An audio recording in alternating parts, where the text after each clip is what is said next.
अस्सलाम वालेकुम, आदाब। देश लाइव में आपका स्वागत है। मैं हूं सहाल कुरैशी। दोस्तों, काफी लंबे अरसे के बाद लाइव आना पड़ा है। लाइव आया हूं और काफी लंबे वक्त से लाइव नहीं आ रहा था। अक्सर मैं कई लोगों के मैसेज वगैरह मुझे मिलते रहते हैं कि इजराइल और फलस्तीन की जंग पर अब आप लाइव क्यों नहीं करते हैं। मैं बहुत माजरत चाहता हूं आप लोगों से, क्योंकि और भी कई सारी चीजें देखनी रहती है। अब दोस्तों, इजराइल और फलस्तीन के बीच में जो जंग चल रही है, जो उस पर तो हम बात करेंगे, लेकिन भारत के प्रधानमंत्री नरेंद्र मोदी जिस तरीके से मुसलमानों के घरों पर बुलडोजर चला रहे हैं, जिस तरीके से भाजपा के एमएलए पूरे देश भर में घूम घूम कर मुसलमानों की हड्डियां तोड़ने की और मुसलमानों को नौकरी पर न रखने की जो बातें कर रहे हैं, द्वारका के अंदर, गुजरात के द्वारका में, बेट द्वारका में, ओखा में एक झटके में 5 से ज्यादा मजारों को शहीद कर दिया गया। बेट द्वारका में 5,000 से ज्यादा मुसलमानों को बेघर कर दिया गया। और अहमदाबाद के रिवर फ्रंट में ये बोर्ड लगाते हैं, सुशासन। नरेंद्र मोदी का फोटो लगा है अहमदाबाद के रिवर फ्रंट में और वहां पर लिखा गया है मोदी का सुशासन, या सुशासन वहां पर लिखा गया है। तो क्या ये सुशासन है आपका? क्या एक झटके के अंदर आपने 5,000 मुसलमानों को बेट द्वारका में बेघर कर दिया? बताया जाता है कि वो मुसलमान 100 साल से उस जमीन पर रह रहे थे।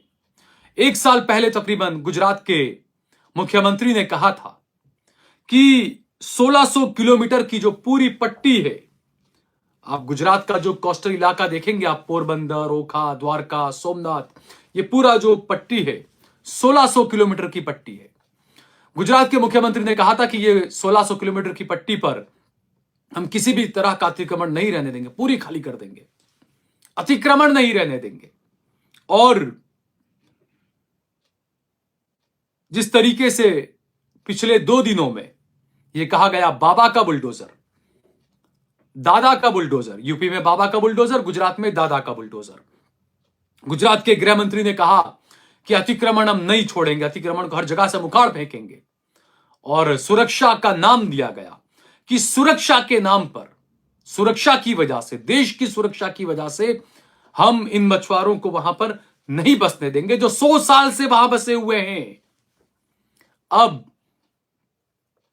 आपको एक चौंकाने वाला आंकड़ा दिखाता हूं। जो गुजरात के गृह मंत्री 8वीं फेल हर्ष संघवी कहते हैं कि सुरक्षा की वजह से हम इन मछुआरों को हटा रहे, ये मछुआरे ड्रग्स का काम करते हैं, ये मछुआरे पाकिस्तान से मिल जाते हैं। आप 2024 का आंकड़ा उठाकर देखें हर्ष संघवी साहब, खारवा समाज जो मछुआरे हैं, खारवा समाज हिंदू समाज है, हिंदू समाज के मछुआरे हैं। मेरे ख्याल से 2024 के अंदर 15 से 20 नावें पाकिस्तान में ये खारवा समाज की पकड़ी गई है। पाकिस्तान की सीमा में पाकिस्तानियों ने पकड़ ली। तो कौन जाता है? मुसलमान जा रहे थे वहां पर या ये हिंदू जा रहे थे, खारवा समाज के लोग? क्या उनके खिलाफ कोई कार्रवाई हुई? कौन कर रहा था ये?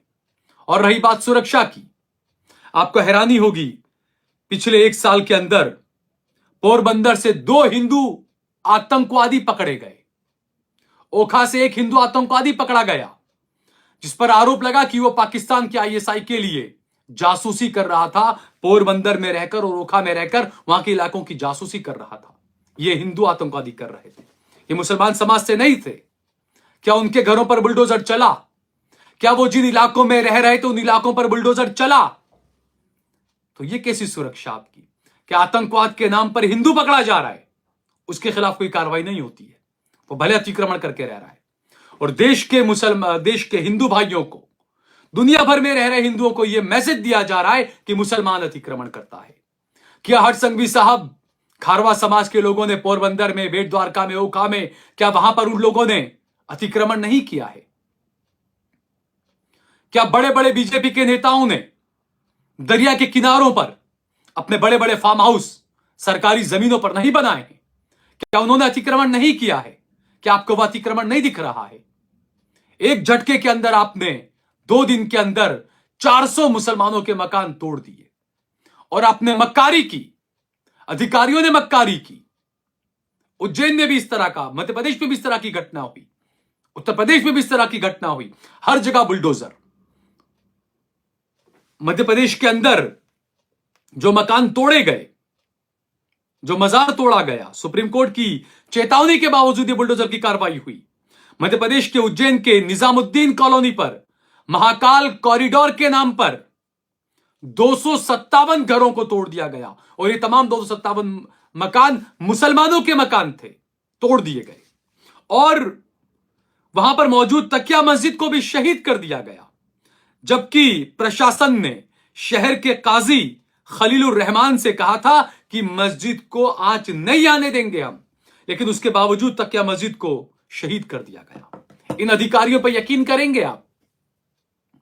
किस तरह की कार्रवाई है? क्या अतिक्रमण सिर्फ मुसलमान कर रहा है? बिल्कुल, जो कार्रवाई अतिक्रमण कर रहे हैं उनके खिलाफ कार्रवाई होनी चाहिए, लेकिन एक तरफा कार्रवाई क्यों? क्या हिंदू आतंकवादी नहीं होते हैं? क्या हिंदू अतिक्रमण नहीं करते हैं? मुसलमानों को बदनाम करना है आपको, सिर्फ मुसलमानों को दिखाना है आपको।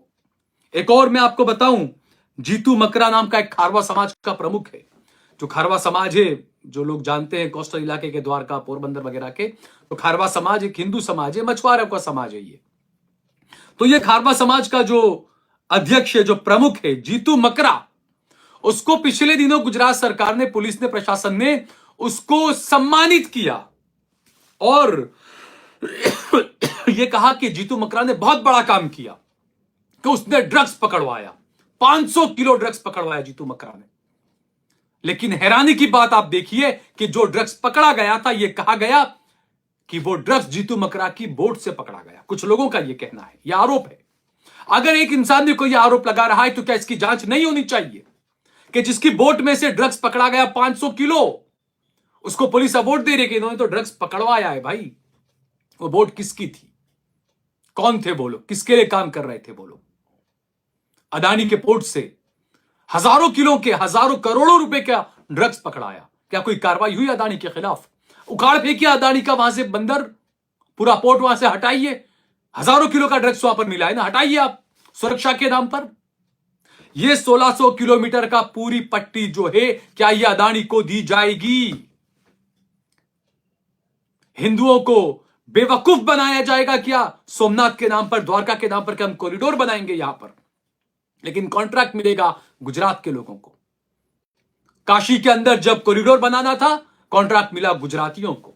राम मंदिर की जब मूर्ति बनानी थी, कॉन्ट्रैक्ट मिला गुजरातियों को। अब उज्जैन का महाकाल के नाम पर कॉरिडोर बनाया जाएगा, कॉन्ट्रैक्ट किसको मिलेगा नहीं पता। लोगों को तो लगता है कि किसी गुजराती को ही मिलेगा। 1600 किलोमीटर की जमीन पूरी क्या अदानी को सौंप दी जाएगी? क्या एक बड़ा प्लान पोर्ट के बिजनेस को, अदानी के बढ़ाने को लेकर क्या नरेंद्र मोदी कर रहे हैं? और मुसलमानों को कब तक आप बेघर करेंगे? नरेंद्र मोदी का नारा था जहां पर झुग्गी वहीं पर मकान। दिल्ली के अंदर पिछले दिनों नरेंद्र मोदी ने, यह होता है नरेंद्र मोदी की एक अलग पॉलिसी है ये, कि जब भी चुनाव आने वाले होते हैं तब नरेंद्र मोदी एम्स का ओपनिंग करेंगे, जब चुनाव आने वाले होते हैं तब नरेंद्र मोदी गरीबों को आवास योजना के तहत मकान देंगे। और उसका भी डाटा आप उठाकर देखें कि मुख्यमंत्री या प्रधानमंत्री आवास योजनाओं के तहत बीजेपी की सरकारों में जहां पर मकान अलॉट किए गए हैं, आपको हैरानी होगी, सिर्फ 15% भी मुसलमानों को मकान नहीं मिले वहां पर। 10-12% मुसलमानों को मकान मिलते हैं वहां पर, बाकी सारे मकान कहां जाते हैं हम सबको पता है। बीजेपी का एक एमएलए खड़ा होकर कहता है, मुजफ्फरनगर में बीजेपी का पूर्व विधायक विक्रम सैनी ने मुसलमानों के खिलाफ भड़काऊ बयान देते हुए कहा कि हिंदुओं, तुम अपनी दुकानों में पत्थर और डंडे रखो, और कहा कि मुसलमानों को काम पर बिल्कुल मत रखो। ये बीजेपी का पूर्व विधायक कह रहा है, विक्रम सैनी। क्या इसके खिलाफ कोई कार्रवाई करेंगे नरेंद्र मोदी? मध्य प्रदेश का जो बीजेपी का मुख्यमंत्री है, वो 11 गांवों के नाम उसने बदल दिए। गांवों की हालत नहीं बदलेंगे ये, गांवों के नाम बदलेंगे ये। गांवों के नाम बदले, 11 गांवों के नाम। एक गांव का नाम था ढाबला हुसैनपुर, तो हुसैन नाम आया ना वहां पर, तो उसको ढाबला राम कर दिया गया उस गांव का नाम। एक गांव का नाम था मोहम्मदपुर पवड़िया, तो उस गांव का नाम मोहम्मद नाम था ना, इसलिए वहां पर रामपुर पवड़िया कर दिया गया उसका नाम। एक गांव का नाम था खजूरी अल्लाहदाद, उसका नाम किया गया खजूरी राम। तो मोहम्मद नाम, हुसैन नाम, मुसलमानों के नामों से इनको परेशानी है। हैरानी की बात है कि इस देश के अंदर इतने सालों में आज तक कभी किसी को मुसलमानों के किसी नाम से परेशानी नहीं हुई, लेकिन इन सरकारों को परेशानी होने लगी। और मुख्यमंत्री साहब कहते हैं कि जब ऐसा मुस्लिम नाम आता है तो मेरी पेन अटकती है, मेरी पेन रुक जाती है। ये एक राज्य का मुख्यमंत्री कह रहा है। नरेंद्र मोदी, आप जो झूठे दावे, झूठे वादे करते हैं गरीबों को मकान देने के, उसकी सच्चाई भी दुनिया के सामने आनी चाहिए। देश के कई लोगों के सामने तो आ रही है, दुनिया के सामने आनी चाहिए। क्या अजमेर चादर भेज देने से नरेंद्र मोदी मुसलमानों के हामी साबित हो जाएंगे? अजमेर चादर भेज दी भाई नरेंद्र मोदी ने, देखिए कुछ इस तरफ का अनबक भी खुश हो जाते हैं। अरे अजमेर चादर भेज दी भाई, ख्वाजा साहब के दरबार में नरेंद्र मोदी ने चादर भेज दी है भाई, शॉल भेज दी है भाई, बस ये हो गया काम। मोदी हो गए मुसलमानों के हमदर्द। एक तरफ चादर भेजो और दूसरी तरफ 10,000 मुसलमानों को बेघर कर दो। एक तरफ मुसलमानों के कंधे पर हाथ रख के फोटो खिंचवाओ, दूसरी तरफ मॉब लिंचिंग में गौरक्षा के नाम पर कई सारे मुसलमानों को कत्ल कर दो। यह है आपका हिंदुत्व। नरेंद्र मोदी, क्या आप सुप्रीम कोर्ट के आदेशों को नहीं मानकर क्या आप इजराइल के आदेशों को मानते हैं? भारत को इजराइल फलस्तीन की तरह कौन बना रहा है? भारत के अंदर वेस्ट बैंक और गाजा जैसे हालात कौन पैदा कर रहा है? जिन मुसलमानों को आपने बेघर कर दिया एक झटके के अंदर, वो लोग कहां जाएंगे? क्या वो इस देश के नागरिक नहीं है? कहां जाएंगे वो लोग? ड्रग्स के अंदर पकड़े गए कई सारे हिंदू द्वारका और ओखा और उस इलाके के अंदर, क्या उनके इलाकों पर चला बुलडोजर? हिंदू पकड़े गए आतंकवाद के आरोप में, आईएसआई के मुखबिरी करने के आरोप में, क्या उनके घर पर, उनके मोहल्लों पर क्या बुलडोजर चला? क्या 1600 किलोमीटर के उस पूरी पट्टी के अंदर क्या सिर्फ मुसलमानों ने ही अतिक्रमण किया था? और अगर आपको अतिक्रमण के नाम पर मुसलमानों को हटाना भी है तो क्या वो इस देश के नागरिक नहीं है? क्या उनका हक नहीं बनता है? क्या आप उनको वैकल्पिक व्यवस्था नहीं दे सकते हैं? आप नारा देते हैं कि जहां पर झोपड़ी वहीं पर मकान, जहां पर झुग्गी वहीं पर मकान। तो क्या यह आपका नारा नरेंद्र मोदी सिर्फ हिंदुओं के लिए है? क्या आप देश के सिर्फ हिंदुओं के प्रधानमंत्री हैं? आप क्या आपने शपथ यह लिया था कि मैं हिंदू प्रधानमंत्री और हिंदुओं के लिए काम करूंगा? उन मुसलमानों का क्या होगा जो बेघर हो गए? पता नहीं कहां कहां पड़े वो लोग। और आपको और डाटा बताऊं मैं कि जिस तरीके से जो चीजें हुई, एक कोई ट्रूनिकल है कि TRUNICLE, ट्रूनिकल ने कुछ वक्त पहले एक ट्वीट किया था, जो ट्वीट इस तरफ इशारा करता है कि नरेंद्र मोदी मुसलमानों को बेघर क्यों कर रहे हैं? नरेंद्र मोदी प्रधानमंत्री आवास योजना के तहत मुसलमानों को मकान क्यों नहीं दे रहे हैं? उसकी बू इस ट्रूनिकल के ट्वीट में आती है। इस ट्वीट के अंदर नरेंद्र मोदी का यह फोटो लगाया गया है। नरेंद्र मोदी मुसलमानों के साथ बैठे हुए हैं। इस फोटो के साथ जो लिखा गया है वो मैं आपको बताता हूं। इस फोटो के साथ लिखा गया है, in a polling booth of a village in Rampur, Uttar Pradesh के रामपुर गांव में 100% मुस्लिम वोटर्स हैं। कुल वहां पर 2322 वोट्स कास्ट हुए हैं, वहां पर 2322 वोट डाले गए हैं। इनमें से 532 वोट वहां से पड़े हैं जहां पर मकान दिए गए थे। आवास योजना के तहत जो 532 मकान दिए गए थे, उनमें से एक भी मकान वाले ने बीजेपी को वोट नहीं दिया। यही चीज नरेंद्र मोदी को अकर गई कि मैंने मुसलमानों को मकान दिया तो मुसलमानों ने मेरे को वोट क्यों नहीं दिया। नरेंद्र मोदी जी, माफ कीजिएगा, आप मुसलमानों को मकान देकर एहसान नहीं कर रहे हैं। यह अधिकार है गरीबों का। आप देश के प्रधानमंत्री होने के नाते देश के नागरिकों को ये चीजें दे रहे हैं। आप हिंदू या मुसलमान को नहीं दे रहे हैं आप, लेकिन उसका बदला आप ले रहे हैं। आप हर जगह पर मुसलमान को परेशान किया जाना है, हर जगह पर गजा की तरह हालात बनाने हैं। मुसलमानों को मारो, मुसलमानों को पीटो, मुसलमानों के मकानों को तोड़ दो, अतिक्रमण के नाम पर तोड़ दो, मुसलमानों की इबादत गाहों को बर्बाद करो, शहीद करो, मज़ारात को शहीद करो। यह आपकी नीति है, यह आपकी पॉलिसी है। और जो आपके नारे अपने आप में सवाल खड़े करने वाले नारे हैं, और ओखा के अंदर, बेट द्वारका के अंदर जो डिमोलिशन किया गया, जो बुलडोजर चलाए गए मुसलमानों के मकान पर, क्या सुप्रीम कोर्ट की गाइडलाइन के तहत हुआ है ये सब? ये एक बड़ा सवाल है दोस्तों। क्या सुप्रीम कोर्ट ने जो जो गाइडलाइनें दी थी उसके तहत हो रही ये चीजें? क्या ऐसी बुलडोजर चला दिया आपने? और ये साफ लगता है कि नरेंद्र मोदी सुप्रीम कोर्ट को नहीं मानते। मेरे ख्याल से वो इजराइल को मानते हैं। इजराइल का कहना मानेंगे। जो इजराइल कहेगा वो करेंगे। जो इजराइल दिखाएगा वो करेंगे। जो राह इजराइल दिखाएगा वो नरेंद्र मोदी और बीजेपी की सरकारें करेगी। जो राह देश की सुप्रीम कोर्ट दिखाएगी वो काम नरेंद्र मोदी और उनकी सरकारें नहीं करेगी। बीजेपी की सरकारें वो काम नहीं करेगी। ये साफ दिख रहा है। बुलडोजर की कार्रवाई से साफ पता चल रहा है। कोई एक माइका लाल क्या ऐसा पैदा नहीं हुआ जो इसका विरोध करे? सुप्रीम कोर्ट में एक पीआईएल दाखिल की जानी चाहिए कि नरेंद्र मोदी का जो नारा है, जहां झुग्गी वहां मकान, यह हर जगह लागू, इसमें हिंदू मुसलमान न किया जाए। जो 100 साल 50 साल से जो रह रहा है जिस जमीन पर, भले ही वो सरकारी जमीन है, उसके बदले में उसको मकान दिया जाए, बेघर न किया जाए। लेकिन मुसलमानों को बेघर करने में नरेंद्र मोदी को मजा आता है, क्योंकि मुसलमान नरेंद्र मोदी को गुजरात का कातिल मानता है। इस वजह से नरेंद्र मोदी को मुसलमान वोट नहीं देता और इसी वजह से नरेंद्र मोदी मुसलमानों से बदला लेते हैं। यह आम मुसलमानों की धारणा है दोस्तों। ज्यादातर मुसलमान इस बात को मानते हैं, लेकिन बेचारे कैमरे पर आकर बोलने से डरते, उनको डर लगता है।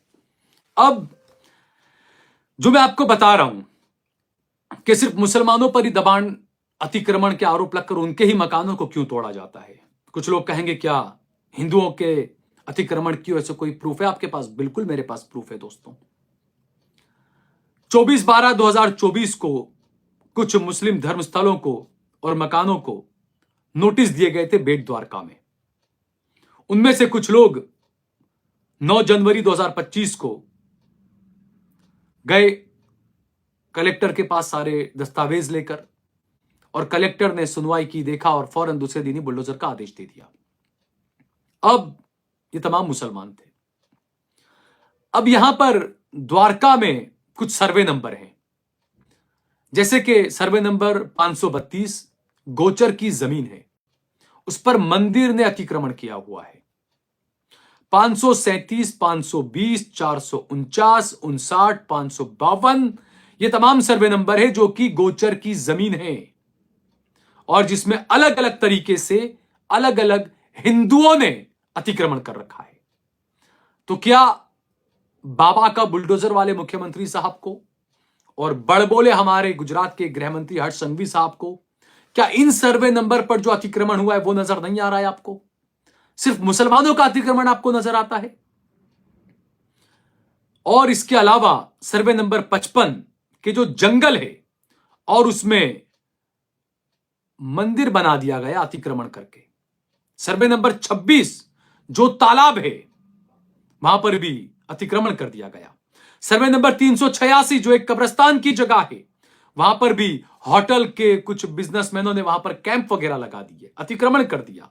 उनको भी नहीं हटाया आपने, क्योंकि वो हिंदू है, वो मुसलमान नहीं है, इसलिए उनको नहीं हटाया आपने। सर्वे नंबर 21 खेलकूद के मैदान की जगह थी ये, जहां पर कुछ हिंदुओं ने अतिक्रमण कर लिया, उनको भी नहीं हटाया गया। सर्वे नंबर 83 और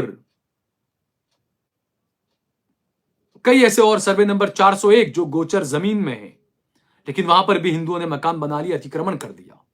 ये सारे सर्वे नंबर गुजरात के मुख्यमंत्री और गुजरात के गृह मंत्री तक भेजे जाने चाहिए, पहुंचने चाहिए, और ये उनको आईना दिखाना चाहिए कि आप सिर्फ मुसलमानों को गुनहगार बता रहे हो हिंदुओं के सामने, लेकिन गुनहगार इस देश का हिंदू भी है। और जुल्म के खिलाफ खामोश बैठने वाला हर इंसान गुनहगार है, चाहे वो किसी भी धर्म का क्यों ना हो। आप हिंदू धर्म के हैं, सनातन धर्म के हैं, आप ईसाई हैं, मुस्लिम हैं, आप याद रखिए आपके हर एक के धर्म में यह कहा गया है कि जुल्म के खिलाफ आपको खामोश नहीं बैठना है। कोई जुल्म कर रहा है तो आपको कानूनी तरीके से, किसी भी तरीके से उसके खिलाफ आपको खड़ा होना पड़ेगा, और बेहतर यह है कि आप हिंसा का रास्ता न अपनाकर कानूनी तरीके से उनके साथ खड़े रहें। बेट द्वारका में कुछ लोगों ने हाईकोर्ट में पिटीशन की थी जब नोटिस मिला दरगाहों को, तो 3 दरगाहें ऐसी थी कि जिसको लेकर वहां के कुछ मुस्लिम रहबर हाईकोर्ट पहुंच गए और उनको स्टे मिल गया कोर्ट का। तो दूसरे जो 200-400 मकान जो तोड़े गए मुसलमानों के, क्या वो लोग कोर्ट नहीं पहुंचे थे? क्या उन्हें पता नहीं था कि क्या रास्ता अपनाना चाहिए? गुजरात के अंदर मुजाहिद नफीस साहब हैं, कांग्रेस के पूर्व विधायक ग्यासुद्दीन शेख साहब हैं, पीरजादा साहब है, जावेद पीरजादा साहब, पूरे गुजरात के वाहिद एक मुस्लिम एमएलए विधायक इमरान खेड़ावाला साहब हैं।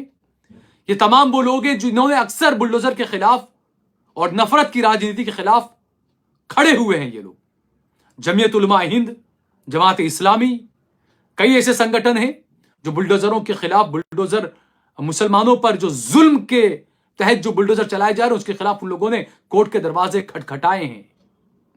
तो मुसलमानों को पीछे नहीं हटना चाहिए। आपको डराते हैं ये कि अगर आपने मीडिया में बाइट दी तो हम आपको ड्रग्स के केस में फंसा देंगे।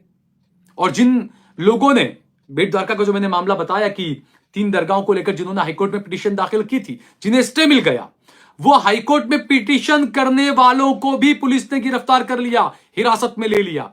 यह है नरेंद्र मोदी का कानून।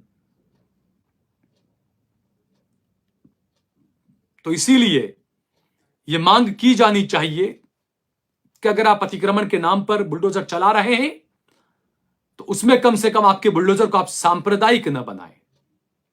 इजराइल की राह पर न चले नरेंद्र मोदी जी, इजराइल के दिखाए हुए रास्ते पर न चलें आप। सुप्रीम कोर्ट ने जो रास्ता दिखाया बुलडोजर को लेकर, जो गाइडलाइन और जो बातें कही सुप्रीम कोर्ट ने, उस रास्ते पर आपको चलना चाहिए। और मैं तो यह अपील भी करता हूं कि सभी मुस्लिम संगठनों को, मुस्लिम तंजीमों को, चाहे वो जमात इस्लामी है, जमीयत उलमा हिंद है, या जो भी सेक्युलर और भी लोग हैं, सिर्फ मुसलमान ही नहीं, जो और सेक्युलर भी हैं, क्योंकि अहमदाबाद के अंदर हमने देखा विकास के नाम पर क्या क्या हो रहा है। आवास योजनाओं में किस तरीके से मुसलमानों को साइडलाइन कर दिया जाता है। कितने मुसलमानों को नरेंद्र मोदी ने मकान दिए पिछले 10 साल के अंदर, यह आप डाटा उठाकर देख ले, आपको पता चल जाएगा। फिर आपको एहसास होगा कि नरेंद्र मोदी इस देश को किस तरह की सांप्रदायिक नफरत की राजनीति में झोंक रहे हैं पिछले 10 सालों से। और जो तंजीमें हैं, जो सेक्युलर दूसरे मेरे हिंदू भाई भी हैं, जो न्याय की बात करते हैं, उन्हें सुप्रीम कोर्ट में एक पीआई दाखिल करनी चाहिए कि जहां पर भी आपको बुलडोजर चलाना है चलाओ, भले ही वो इल्लीगल रह रहे थे। इल्लीगल यानी भले भारत के हैं लेकिन सरकारी जमीन पर अगर रह रहे हैं, सरकार की जिम्मेदारी है उनके लिए मकान का इंतजाम करे। ये सुप्रीम कोर्ट में पीआई दाखिल करने की जरूरत है। सुप्रीम कोर्ट से एक सख्त गाइडलाइन इसे लेकर आनी चाहिए कि आपको विकास के नाम पर बुलडोजर चलाना है तो चलाइए, लेकिन आप लोगों के छतों से, लोगों के सर से उनके आशियानों को न छीने। नन्हे नन्हे छोटे छोटे बच्चे इस सर्दी के वक्त में ओखा में, बेट द्वारका में जो 5,000 मुसलमानों को बेघर किया गया, वो कहां जाएंगे इन सर्दी के अंदर? कहां जाएंगे? क्या करेंगे वो लोग? और जो हिंदू इसमें खुश होते हैं कि मुसलमानों पर बुलडोजर चला, मुसलमानों की अक्ल ठिकाने आ गई, तो मैं उन हिंदू भाइयों से यही कहूंगा, एक बात याद रखिएगा, सब जद में आएंगे मेरे भाइयों, सब जद में आएंगे। जब मुसलमानों को चौराहे पर लाकर डंडे से पीटा पुलिस ने, जब मुसलमानों का सरगस निकाला, तब कई हिंदू भाई तालियां बजा रहे थे। बहुत अच्छा हुआ, बहुत अच्छा हुआ। और उसी तरीके का सरगस मेरी एक पटेल बहन का निकाला, तब हिंदू भाइयों को थोड़ा एहसास होने लगा, अरे ये क्या हुआ, सरगस निकाल दिया। हमारी ये पटेल हिंदू बहन का सरगस इसलिए निकला मेरे भाइयों, हिंदू भाइयों, क्योंकि मुसलमानों के सरगस निकालने पर आप तालियां बजा रहे थे, आपने उस गैर कानूनी चीज का विरोध नहीं किया। इस वजह से आज आपकी बेटी का भी सरगस निकला। गुजरात पुलिस ने यह कांड किया। तो इंसाफ के खिलाफ कानूनी रास्ते पर मजबूती के साथ में खड़ा होना चाहिए। और इसीलिए मैं कहता हूं कि नरेंद्र मोदी का सुप्रीम कोर्ट की बताई हुई राह को नहीं मानते हैं, क्या वो इजराइल की बताई हुई राह को मानते हैं? बुलडोजर ले आओ, हर जगह मुसलमानों का बॉयकॉट कर दो। और फलस्तीन, गजा के अंदर क्या हालात है इजराइल ने बनाई, हम सबको पता है। आज एक ही दिन के अंदर फलस्तीन के 40 फलस्तीनियों को शहीद कर दिया इजरायली आर्मी ने, इजरायली सेना ने। वहीं अल-कस्साम ने दावा किया कि उसने आज एक ही दिन के अंदर 25 इजरायली सैनिकों को हलाक कर दिया है। दुनिया की राजनीति कहां जा रही है? हिजबुल्लाह और हमास के बीच में युद्ध विराम की खबर आई थी, हुआ था युद्ध विराम। 2 महीने पहले, 1.5 महीने पहले 60 दिन का युद्ध विराम था। वो युद्ध विराम 25 जनवरी को खत्म होने वाला है। उसमें यह था, इजराइल ने कहा था कि हम 60 दिन के अंदर हमारी पूरी सेना को हटा लेंगे हम फलस्तीन से, गजा से। अब देखते हैं 25 जनवरी आने वाली है, क्या इजराइल हटाता है या नहीं, या युद्ध विराम जब खत्म होगा 60 दिन पूरे होने पर तो क्या हिजबुल्लाह दोबारा हमले तेज करेगा, यह भी एक सवाल है। और ये एक बड़ा अजीब, मैंने अभी कुछ दिन पहले बताया था कि युद्ध विराम की बात चल रही है, युद्ध विराम होगा, हमास और इजराइल के बीच में बातचीत चल रही थी, मैंने बताया था क्या क्या शर्तें थी, वो भी मैंने आपको डिटेल में बताया था। लेकिन ये हकीकत है, ये भी मैं कई बार लाइव में बोल चुका हूं कि जब जब युद्ध विराम की बात होने लगती है, जब जब युद्ध विराम आखिरी पड़ाव में आता है, युद्ध विराम की बातचीत आखिरी पड़ाव में आती है, तब तब इजराइल अपने हमले बढ़ा देता है कि अगर युद्ध विराम हो जाए तो ठीक, उससे पहले जितने मुसलमानों को और ज्यादा शहीद करना हो कर लेते हैं। उधर इजराइल के मेजर जनरल के खिलाफ इटली में गिरफ्तारी का वारंट जारी किया गया है और नरेंद्र मोदी को तो न्योता नहीं मिला। मुझे दुख है कि हमारे प्रधानमंत्री की इतनी बुरी बेइज्जती, ये नरेंद्र मोदी की बेइज्जती मैं नहीं देखता, ये हमारे देश भारत की बेइज्जती है, ये कि उनको इस्तीफा नहीं, उनको न्योता नहीं मिला। और बीजेपी के ही एक सांसद सुब्रमण्यम स्वामी, वो तो ये तक कहते हैं कि नरेंद्र मोदी ने अपने वेटर को भेजा था, वेटर अपने मालिक के लिए तो न्योता नहीं लाया, वेटर खुद अपना न्योता लेकर वापस आ गया। किस तरफ देश को नरेंद्र मोदी ले जा रहे हैं, भारत के अंदर भी और भारत के बाहर भी, विदेशों में किस तरीके का डंका बज रहा है या किस तरीके की लंका लग रही है, ये पूरी दुनिया देख रही है। फिलहाल मुझे दीजिए इजाजत, कुछ लोगों के कमेंट्स आए हैं, उनका जवाब देते हैं। लेकिन उससे पहले मेरी आपसे अपील है, डिस्क्रिप्शन के अंदर आपको कुछ ही देर के अंदर ज्वाइन बटन मिलेगा, एक लिंक मिलेगी, उस लिंक पर क्लिक करें और आप सीधे हमारे साथ जुड़ सकते हैं, सीधे हमारे साथ जुड़िए।